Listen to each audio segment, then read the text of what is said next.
Good morning, सुप्रभात, केम छो। उम्मीद है आप सब लोग बेहतर होंगे, अपना ध्यान रख रहे होंगे। आप देख सकते हैं कि मैं लौट कर वापस मुंबई आ गया हूं। कल मैं मॉर्निंग ब्लॉग इसलिए नहीं डाल पाया था, कोई कारण उसके पीछे ये था कि मैं ट्रेवल कर रहा था मुंबई के लिए। तो मॉर्निंग में जो है वो बहुत सारे मेरे असाइनमेंट ऑलरेडी थे। तब सोचिए कि मॉर्निंग 6 AM से मैंने मीटिंग शुरू किया था, क्योंकि मेरा भोपाल में लास्ट डे था। तो मुझे आर्किटेक्ट से लेकर बहुत सारे लोगों से मुझे मीटिंग करी थी। मॉर्निंग 6 AM से मैंने लोगों को परेशान करना 6 AM से लोगों को परेशान करना शुरू किया मैंने, और 12 बजे तक 1 बजे तक मैं लगातार काम करता रहा के। उसके बाद फिर जो भी अपना DPS वगैरह जो काम होता है रोज बायोमेट्रिक्स का, वो काम किया और फिर फ्लाइट पकड़ के आ गए थे। तो कल चूंकि ट्रेवल कर रहे थे और ऑलरेडी बहुत टाइट शेड्यूल था मॉर्निंग से, इसलिए जो है मैं कल मॉर्निंग ब्लॉग नहीं डाल पाया था। सोचा था कि चलो काम करते ही कुछ रिकॉर्डिंग करके डाल दूंगा, पर वो पॉसिबल नहीं हुआ। मैं भूल गया, स्किप कर गया दिमाग से। तो खैर, जब आपको बता दूं, मैं जैसे ही मैं भोपाल से मुंबई की को जब लैंड किया, तो उसके बाद जैसे हम अपने घर की जो फीलिंग होती है ना, कि आपका घर है यहाँ पर, वो फीलिंग डिफरेंट होती है। हालांकि विदिशा में भी मेरा नेटिव प्लेस है, वहाँ भी मैं गया, मेरे भाई लोग रहते हैं वहाँ। मैंने फोटोग्राफ भी आपको शेयर किए थे, मेरे पुराने बचपन के फोटोग्राफ भी मैंने आपसे शेयर किए थे। कई लोगों ने बोला कि सर आप ऐसे दिख रहे हैं, सर आप वैसे दिख रहे हैं, आप तो बहुत पतले थे। तो भाई ऐसा है कि हम इतने पतले थे कि हमने जब बचपन में समझ लीजिए कि जब कॉलेज टाइम में थे ना, तब हमने एक स्वास्थ्यवर्धक कैप्सूल चला करता था। अभी पता नहीं, देखना गूगल कीजिएगा, स्वास्थ्यवर्धक कैप्सूल एक आया करता था उस जमाने में, कि भैया उससे जो है वजन गेन आता है। फिर वो तमाम न्यूट्रीगेन, इस तरह के बहुत सारे प्रोडक्ट आया करते थे, वो सारे इस्तेमाल किए हमने। आपको बता दूं मैं लिटरली कि उससे कोई फायदा नहीं होता है, ठीक है।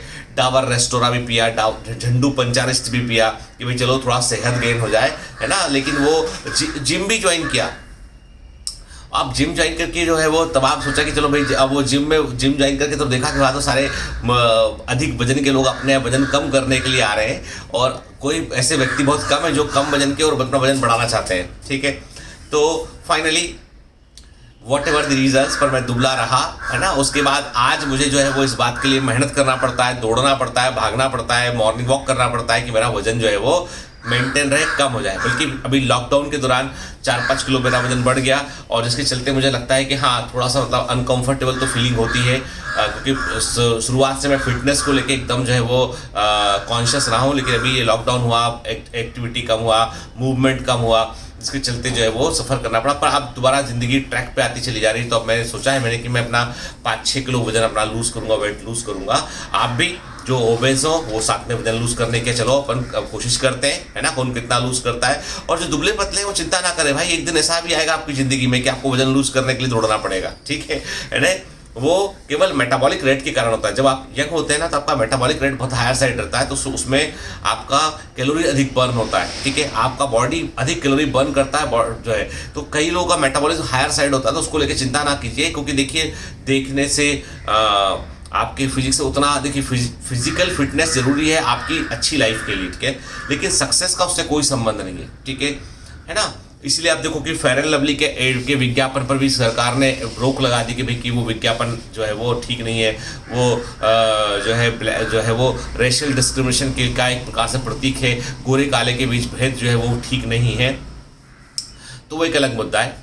अब मैं आपको एक चीज़ बताता हूँ कि भोपाल की इस पूरी ट्रिप में मैंने एक बड़ी इंपॉर्टेंट चीज़ देखी। मैंने कि भारती की जो छोटी सिस्टर आरती हैं, वो एडिशनल SP हैं सागर में, वो तो वहाँ पर वो पोस्टेड है। तो एक्चुअली में जो आरती सिंह और अपना जो है भारती सिंह, दोनों आपस में सिस्टर है, रियल सिस्टर है। 1 साल छोटी है आरती भारती से, और आरती की जो हस्बैंड है विक्रम सिंह, वो भी जो है एडिशनल SP सागर है। तो मैंने देखा जब वो आई मिलने के लिए, जब आए तो 2-3 दिन के लिए वो साथ में आई कि बहन आई हुई है बॉम्बे से यहाँ पर, तो हम सागर से यहाँ आते हैं, तो वो आई मिलने के लिए। तो देखा मैंने कि जो है वो पूरा डेकोरम है पुलिस का, बढ़िया जो है अच्छी सी उनकी जो पुलिस वाली जो गाड़ी होती है, बड़ा व्हीकल होता है उनका, जो है वो ड्राइवर भी डिफरेंट होता है उनका, नॉर्मल ड्राइवर जैसा नहीं होता है, पुलिस का ड्राइवर होता है। तो पूरा डेकोरम, पूरा जो बोलते हैं ना कि पुलिस वाले बड़े अफसर का डेकोरम होता है, पूरा डेकोरम उनका वैसा था, ठीक है। आपको बता दूं मैं कि मैंने आरती को स्कूटी पर, वैसे ही जैसे जब मेरा मैरिज हुआ था उस समय आरती जो है वो पढ़ रही थी, उस समय भारती भी पढ़ रही थी, आरती भी पढ़ रही थी। तो आरती जो है वो स्कूटी पर अपना जो है वो अपने स्कूटी पर घुमा करती थी। कभी किसी कोचिंग जा रहे हैं, कभी कहीं जा रहे हैं, मतलब कोचिंग लोकल रीजनल जो होता है ना, GK MK की कोचिंग होती है, वहाँ जाया करती थी।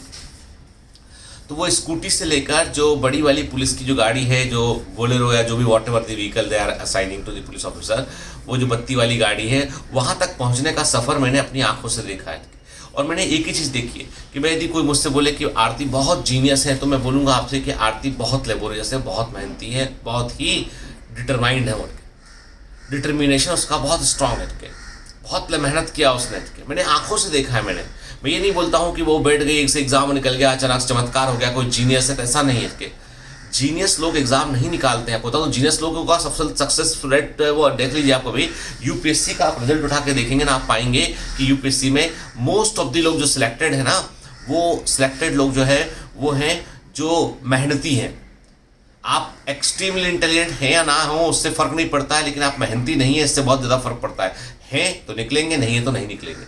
मेडिकल एंट्रेंस एग्जाम की यहाँ बात आती है ना, वहाँ भी यही फंडा है कि लोगों को लगता है फ्रेशर, अरे फ्रेशर जो है आपको टॉप की कुछ रैंक में दिखाई पड़ते हैं, बच्चे बहुत एक्सट्रीमली इंटेलिजेंट के, लेकिन आप ओवरऑल सिलेक्शन लिस्ट उठा के देखेंगे ना, तो मैक्सिमम बच्चा वो सिलेक्ट होता है जो बच्चा जो है वो फ्रेशर के अलावा जो दूसरा या तीसरा अटेम्प्ट दे रहा है ना, पहला दूसरा तीसरा अटेम्प्ट दे रहा है, वो भी सिलेक्ट होते हैं। इसलिए कभी भी एग्जाम को ड्रॉप ईयर से मत काउंट कीजिए। कई बोलते हैं सर मेरा तो 5th ड्रॉप है, अब मैं क्या करूं। अरे भाई, ड्रॉप का मतलब क्या है? ड्रॉप का मतलब तुमने ये बोल रहे हो कि तुमने 5 साल तक जो है वो टप्पा खाया हुआ है, ड्रॉप नीचे गिर गए तुम बूंद की जैसे, ठीक है।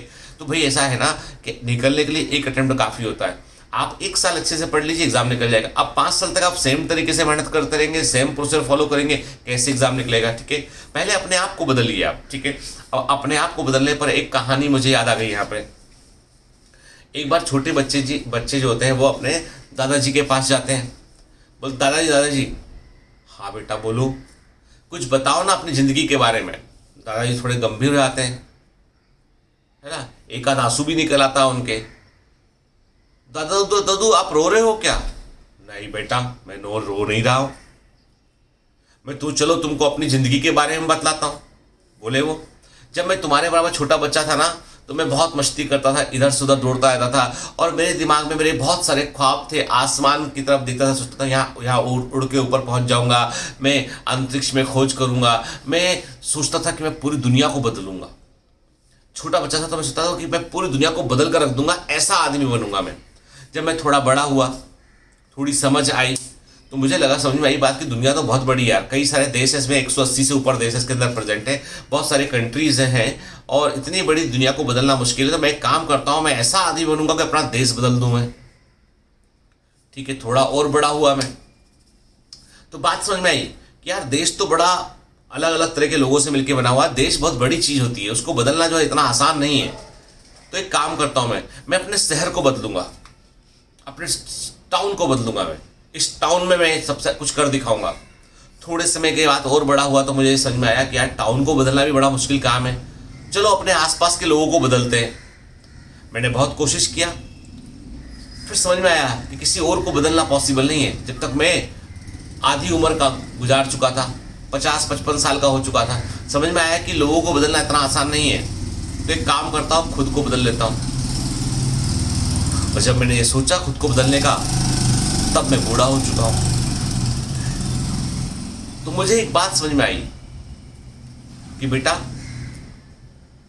जो मैंने सबसे आखिरी में किया ना, वो तुम सबसे पहले कर लेना।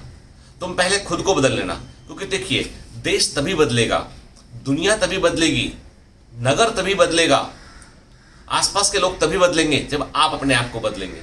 हर आदमी अपने आप को बदलेगा ना, तो पूरा देश बदल जाएगा, पूरा विश्व बदल जाएगा। बदलाव की शुरुआत अपने आप से होती है, अपने अंतर्मन से होती है।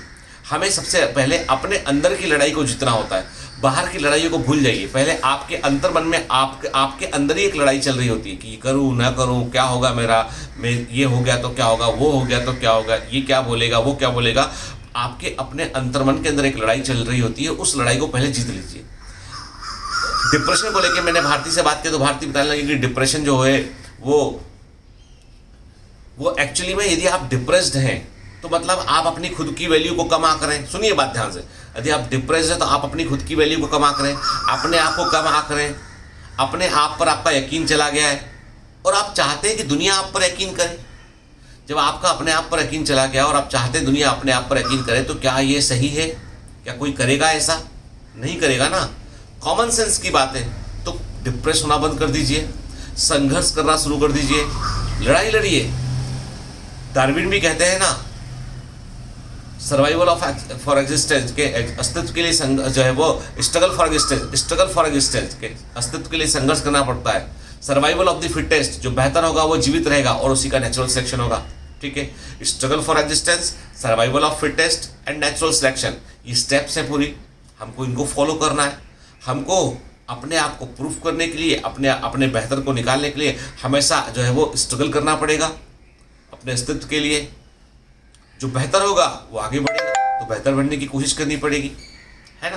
तो इसलिए याद रखिए कि डिप्रेस मत होइए, अपने ऊपर कॉन्फिडेंस रखिए और ऐसे व्यक्ति बनिए कि आपका जो सफ़र है वो स्कूटी से भले ही शुरू हुआ हो, साइकिल से शुरू हुआ हो या पैदल शुरू हुआ हो, पैदल, साइकिल से या स्कूटी से, लेकिन वो सफ़र जो है वो एक बड़ी व्हीकल तक तो पहुंचना चाहिए।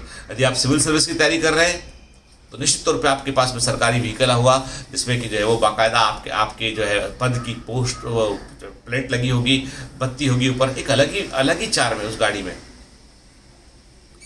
अलग ही जलवा है उस गाड़ी में। है विकासशील देशों में ऐसा है कि जो है वो जलवा अलग दिखाई पड़ता है। या आप डॉक्टरी की तैयारी कर रहे हैं, मेडिकल इंट्रेंस का प्रिपरेशन कर रहे हैं, तो आप सोचिए कि आपकी कार जो है उसमें भी डॉक्टर का चिन्ह लगा होना चाहिए। वो जब हॉस्पिटल के पोर्ट से जब आके पार्क कर रहे हो, आप गाड़ी से उतर रहे हो आप, तो कई सारी उम्मीदें आपके ऊपर लगी हो कि भाई आप ऑपरेट करेंगे, आप किसी को बचाएंगे, आईसीयू में कुछ करेंगे आप, ठीक है। तो वो सब चीज़ें बड़ी मतलब फैसिनेटिंग होती है वो जर्नी। कभी आप देखिए उन लोगों को जो वहाँ पहुँच चुके हैं नॉर्मल लगता है, लेकिन आप कभी देखेंगे ओपन आई से कि देखो अस्पताल में काम कैसे होता है, पुलिस में काम कैसे होता है, तो आपको समझ में आएगा कि बात कि हाँ हम भी यहाँ पहुँच सकते हैं। तो मेहनत करिए, सफलता जरूर मिलेगी। Have a great day, all the best.